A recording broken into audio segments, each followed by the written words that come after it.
Hello friends, welcome to my channel truth of share market. So start करते हैं stocks analysis for 6 मई 2024 यानी Monday के लिए। आज अगर आपने मार्केट में देखा तो थोड़ी प्रॉफिट बुकिंग आपको देखने को मिली। एंड अब मंडे में मार्केट किस वे में बिहेव करता है, ठीक है। अगर मंडे भी अगर मार्केट यहीं इन्हीं लेवल्स पे रुकता है तो फिर आपको बड़ी प्रॉफिट बुकिंग देखने को मिल सकती है, ठीक है।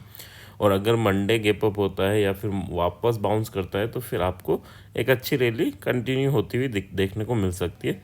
चलो स्टार्ट करते हैं। First of all this video is only for education purpose. यहाँ मेरा Telegram link and WhatsApp number given है, सो प्लीज़ ज्वाइन कर लें। स्टार्ट करते हैं with HDFC bank. HDFC bank की बात करें तो देखो इसमें काफ़ी अच्छी प्रॉफिट बुकिंग अभी आज हमें देखने को मिली, ठीक है। 1538 तक इसने हाई लगाया एंड उसके बाद 1507 का लो लगाया है ना, तो काफ़ी अच्छा 30.2% का मूवमेंट फ्रॉम टॉप हमें देखने को मिला। एंड अगर कल की बात करें तो कल ये मार्केट यहीं था कहीं, ठीक है। उसके बाद काफ़ी अच्छी प्रॉफिट बुकिंग आपने दिन भर देखी मार्केट में। अब कल के लिए क्या लेवल इंपॉर्टेंट है, यानी मंडे के लिए। तो अब 1506 जब तक नहीं तोड़ता हम बेयरिश नहीं होंगे। देखो यहाँ पर इस रेंज में काफ़ी कंसोलिडेशन किया है, तो अनटिल एंड अनलेस इस रेंज को नहीं ब्रेक करता हम इसमें ट्रेड नहीं लेंगे इन HDFC बैंक।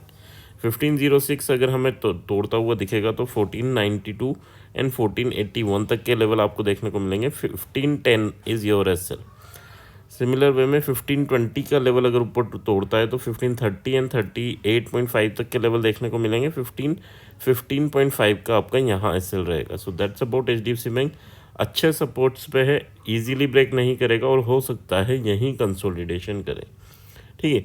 अगर कोई ग्लोबली न्यूज़ नहीं आती तो कोशिश यही रहेगी कि हाँ यहाँ कंसोलिडेशन कर सकता है HDFC बैंक। तो कल मंडे के लिए किस वे में प्रिपेयर रहना है। देखो बैंकिंग सेक्टर हो गया, हमारे ऑटो सेक्टर ने मूवमेंट दे दिया, IT सेक्टर अभी बचा हुआ है, ठीक है। तो कोशिश करना कि IT सेक्टर्स पे आपकी निगाहें हो, है ना। चलो अब बात कर लेते हैं नेक्स्ट हमारे एक्सिस बैंक की। एक्सिस बैंक ने क्या किया, इसमें भी सब में ही यानी प्रॉफिट बुकिंग देखने को मिली है। कल के लिए क्या लेवल इंपॉर्टेंट होने जा रहे हैं एक्सिस बैंक में। 1143 के ऊपर निकलता है तो फिर आपको 53.5 एंड 65.5 तक के लेवल देखने को मिलेंगे। 1140 इज़ योर एस एल। 35 अगर नीचे टूटता है तो फिर आपको 1122.7, बट हाँ यहाँ फर्स्ट टारगेट पे आपको बुक कर लेना है। क्यों? क्योंकि काफ़ी इंपॉर्टेंट लेवल है। ये प्रॉफिट बुकिंग हो सकता है यहाँ तक आए एंड फिर यहाँ से बाउंस करे, तो फर्स्ट टारगेट पे बियरिश में आपको बुक कर लेना है 35 के बाद 22.5 या 23 पे ही, है ना। और अगर ये लेवल टूटता है, ये रेजिस्टेंस फेस करने लग जाता है, यानी इसके नीचे आके इसको रेजिस्टेंस बना लेता है, तो फिर आपको नेक्स्ट फॉल के लिए प्रिपेयर होना है 1107.5 के लिए, ठीक है। यहाँ SL की बात करूँ तो SL आपका 1138.5 का रहेगा, ठीक है। So that's about axis bank. अभी स्ट्रक्चर थोड़ा सा बेरिश है एंड ज़्यादा नहीं, बट 1122 या 23 के लेवल हमें देखने को मिल सकते हैं। नेक्स्ट अगर हम बात करें रिलायंस की, तो रिलायंस में क्या चल रहा है। रिलायंस ने अपने इम्पोर्टेंट सपोर्ट जोन को तोड़ के नीचे क्लोजिंग दी है, ठीक है। तो कल अगर कोई भी बाउंस आए तो वो हमारे लिए सेलिंग अपॉर्चुनिटी हो सकती है। 2905 के ऊपर जाके क्लोज कर ले और इसको सर्वाइव करने लगे तभी हमें बुलिश होना है ना। छोटा सा अगर आपको फर्स्ट मूवमेंट मिलता है 2883 के ऊपर, यहाँ सर्वाइव करता है तो फिर आपको 2905 के मूवमेंट के लिए बुलिश हो सकते हैं। बट मेजरली या लॉन्ग टर्म के लिए बुलिश तभी होना है जब 2905 के ऊपर सर्वाइव करने लगे।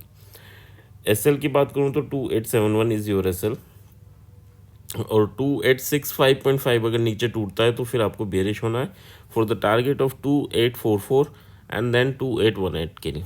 यहाँ पर SL की बात करूँ तो 2872 is your SL। So that's about Reliance. Second target अगर इसके ऊपर रुकता है तो फिर आपको 2923 एंड 29340 तक के टारगेट आपको देखने को मिल सकते हैं इन रिलायंस। इन्फोसिस की बात करें, इन्फोसिस आज उतना फॉल नहीं दिया जितने बाकी स्टॉक्स ने दिया।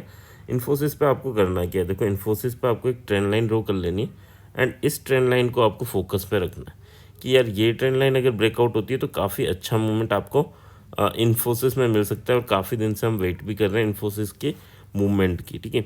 तो बैंक हो गए, बैंक हो गए, ऑटो हो गए, अब IT के चांसेस हैं कि IT स्टार्ट करे थोड़ा मूवमेंट, ठीक है। 1419 के ऊपर निकलता है तो 1432 एंड 1445.5 तक के लेवल आपको देखने को मिलेंगे। SL हम 1415 का लेके चलेंगे और 1408 अगर टूटता है तो फिर आपको प्रॉफिट बुकिंग देखने को मिल सकती है कहाँ तक, 1395 एंड देन 1384.5 तक की। एसएल की बात करूँ तो एसएल यहाँ पर जो बनेगा दैट इज़ 1413 का, ठीक है। So that's your hard SL for Infosys. Next अगर हम बात कर लेते हैं, so that is our SBI. SBI क्या कर रहा है, देखो अपर लेवल पे कंसोलिडेशन चल रहा है, और सॉरी इन एसबीआई है ना, एसबीआई में यहाँ पर कंसोलिडेशन चल रहा है, काफ़ी अच्छा कंसोलिडेशन चल रहा है।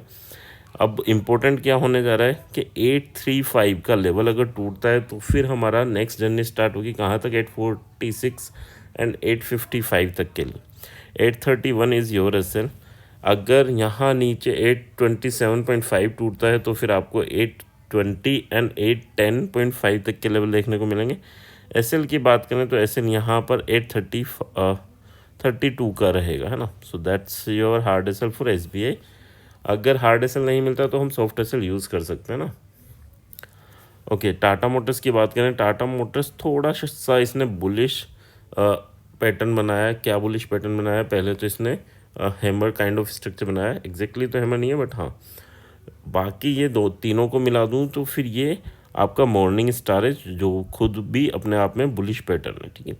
सो अब लेवल के इंपॉर्टेंट होने जा रहे हैं।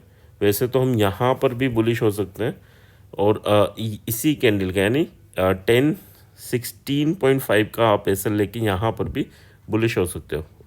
टारगेट क्या रहेंगे, 1019.5 एंड इसके ऊपर, ठीक है। अगर गैप अप होता है या थोड़ा ऊपर खुलता है तो फिर आप 1019.5 के ऊपर ही बुलिश होंगे for the target of 1027.5 and then 1035.5। SL की बात करें तो एसएल यहाँ पर आपका 1016.5 का रहेगा और 1012.5 के नीचे जाता है तो फिर थोड़ा बेरिश देखने को मिलेगा 1006 एंड 996 तक के लिए। एंड यहाँ पर अगर हम एसएल की बात करें तो 1015 का आपका एसएल रहेगा फॉर टाटा मोटर्स। नेक्स्ट अगर हम बात कर लेते हैं, सो दैट इज़ अवर अडानी। अडानी ने अपने अपर लेवल पे जो कंसोलिडेशन चल रहा था उसका ब्रेकडाउन दिया एंड उसके बाद नीचे ही जाता हुआ दिखाया ना। तो अब क्या है, 3002 का लेवल अगर टूटता है तो 3042 एंड 3085 तक के लेवल देखने को मिलेंगे। एसएल की बात करूँ तो 2990 का आपका एसएल यहाँ रहेगा। 2975 अगर टूटता है तो फिर आपको 2930 एंड 2880 तक के टारगेट देखने को मिलेंगे। एसएल यहाँ पर 2990 का ही एसएल यहाँ पर रहेगा, यानी 15 पॉइंट का ऑलमोस्ट हमारा एसएल अडानी में रहेगा। सो ये तो हो गई हमारा डिस्कशन अबाउट लेवल्स। अब नेक्स्ट अगर हम बात करें कि यार किस वे में आपको अप्रोच करना है, ठीक है, मंडे के लिए, तो मंडे आपको वेट करना है। फर्स्ट मंडे तक आपका क्या हो जाएगा, मंडे तक आपका कोटेक का रिजल्ट आ जाएगा, है ना, कोटेक का रिजल्ट आ जाएगा। एंड कोटेक के रिजल्ट का इम्पैक्ट किस पे पड़ेगा, सबसे ज़्यादा कोटेक का रिजल्ट का इम्पैक्ट पड़ेगा आपका एसबीआई पे। तो आप एसबीआई को भी फोकस में रख सकते हैं ऑन मंडे, ठीक है। और साथ में अगर कोटेक नेगेटिव रहा या ज़्यादा पॉजिटिव रहा तो फिर आपको एक्सिस, अगर ये कोटेक का रिजल्ट पॉजिटिव रहा और ये 4-5% ऊपर दिखा तो एक्सिस बैंक में थोड़ी प्रॉफिट बुकिंग देखने को मिल सकती है। एंड अगर इसका रिजल्ट नेगेटिव रहा तो वंस अगेन एसबीआई या एचडीएफसी बैंक इसको सपोर्ट कर सकते हैं बैंक निफ्टी को मैनेज करने के लिए। तो थोड़ा इन चीज़ों पे भी फोकस रखना। बेस्ट स्टॉक क्या रहेगा, तो बेस्ट स्टॉक की बात करूँ तो अभी मेरे हिसाब से अब आपको इन्फोसिस पर नज़र बना के रखनी। क्यों, क्योंकि इन्फोसिस ने काफ़ी आपका कंसोलिडेशन कर लिया और कभी भी ये ब्लास्ट कर सकता है, ठीक है। किसी भी डायरेक्शन में करें वो अलग चीज़ है, बट हाँ पॉजिटिव में थोड़े से हम बायस रहेंगे क्योंकि सभी सेक्टर्स ने positive rally they the. But हाँ इन्फोसिस पे नज़र बना के रखना, ठीक है।